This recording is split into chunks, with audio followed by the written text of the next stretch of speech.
Students, welcome to the NCA online study.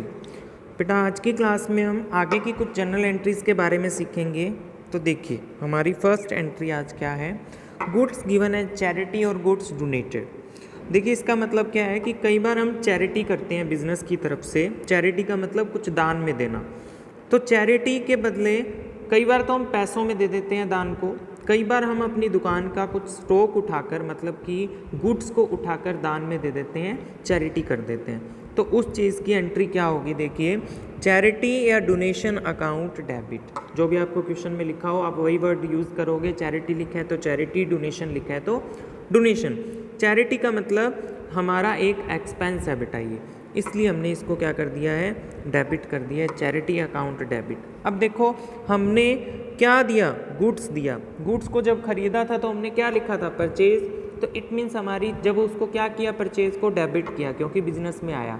अब goods business से जा रहा है और परचेज वर्ड यूज़ किया है, इसलिए हम क्या लिखेंगे, टू परचेज, मतलब इसको क्रेडिट करेंगे, मतलब हमारी परचेज है जो कम हो गई है।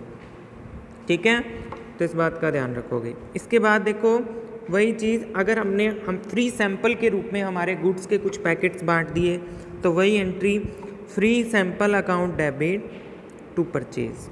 ठीक है, free sample account debit to purchase या advertisement expense account debit to purchase.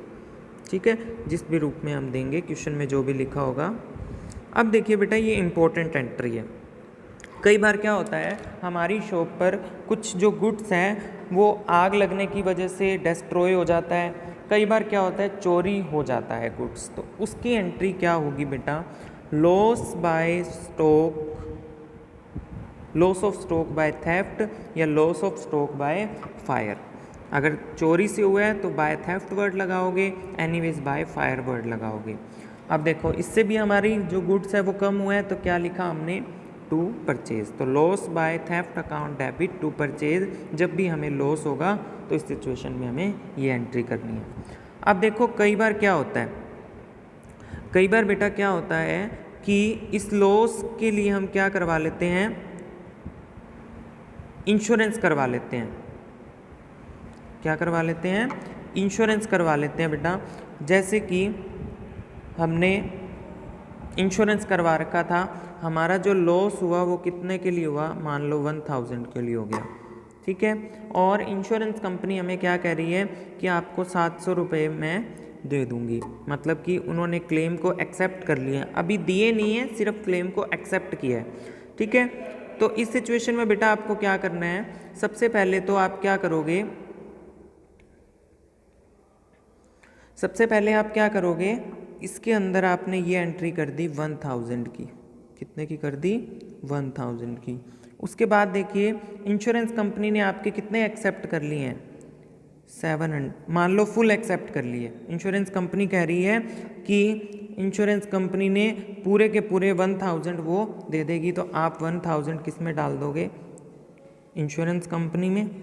ठीक है, और जिस दिन आपको 1000 मिल जाएंगे उस दिन एंट्री क्या हो जाएगी, देखो उस दिन एंट्री होगी बेटा cash account debit to insurance company.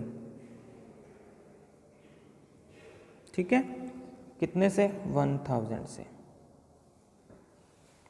अब अगर मान लो insurance company full claim accept नहीं करती है, insurance company full claim accept नहीं करती है, तो उस सिचुएशन में बेटा क्या करोगे, देखो आप ये इसने बैंक वर्ड इसलिए यूज़ किया है कि हो सकता है इंश्योरेंस कंपनी हमारे बैंक अकाउंट में पैसे दे। एनीवेज मैंने आपको कैश टू इंश्योरेंस कंपनी लिखवाया, अगर कैश पेमेंट आई है तो बैंक में पेमेंट आई है तो बैंक टू इंश्योरेंस कंपनी हो जाएगी। अब देखो अगर इंश्योरेंस कंपनी एक्सेप्ट नहीं करती है तो हम सेकेंड एंट्री हमारी क्या करेंगे, पहली एंट्री तो वही होगी insurance loss by fire account debit to purchase. Second insurance company account debit, P&L account debit to loss by fire.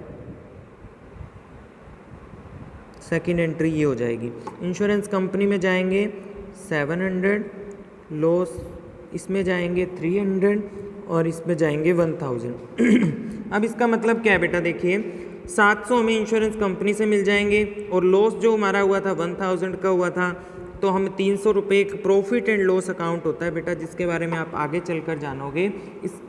इसको क्यों बनाया जाता है, इसका मतलब है कि जो बिजनेस के जितने भी प्रॉफिट और लॉस है वो इस अकाउंट में ट्रांसफ़र कर दिए जाते हैं।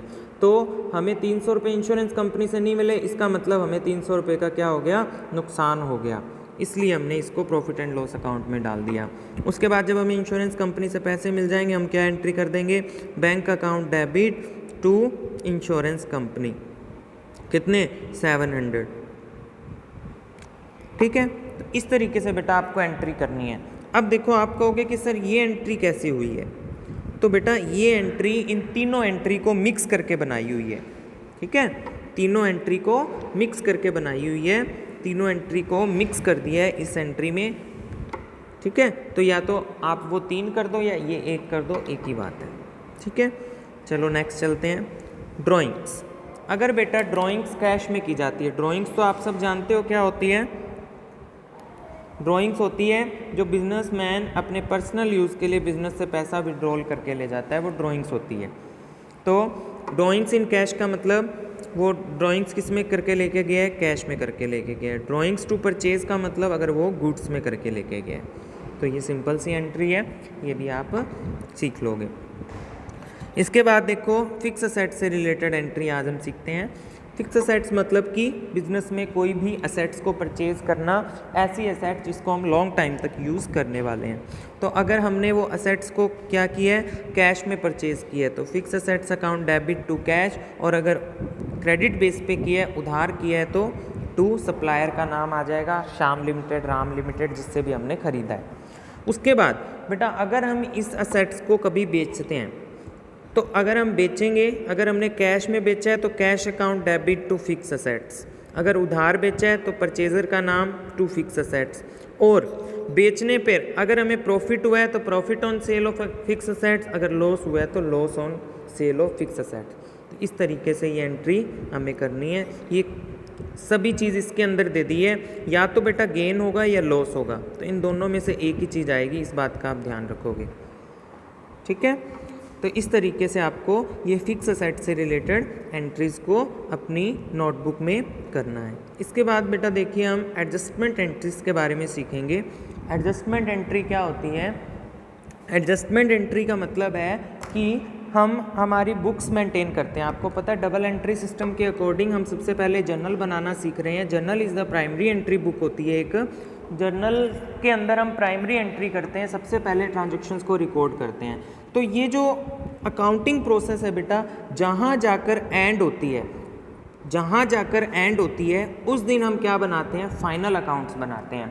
फाइनल अकाउंट बेटा क्या होते हैं, फाइनल अकाउंट होते हैं, फाइनल अकाउंट का मतलब है कि प्रॉफिट या लॉस फाइंड करना, प्रॉफिट या लॉस फाइंड करना बिजनेस का, कि लास्ट के दिन हमें पूरे ईयर के दौरान, अकाउंटिंग ईयर 1 अप्रैल टू 31 मार्च तक हमें कितना प्रॉफिट हुआ, इसको फाइंड करने के लिए।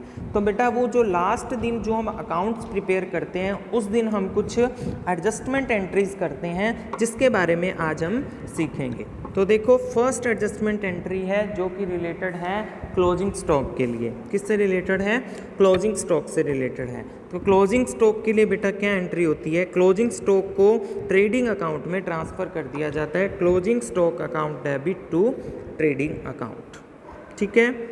इसके बाद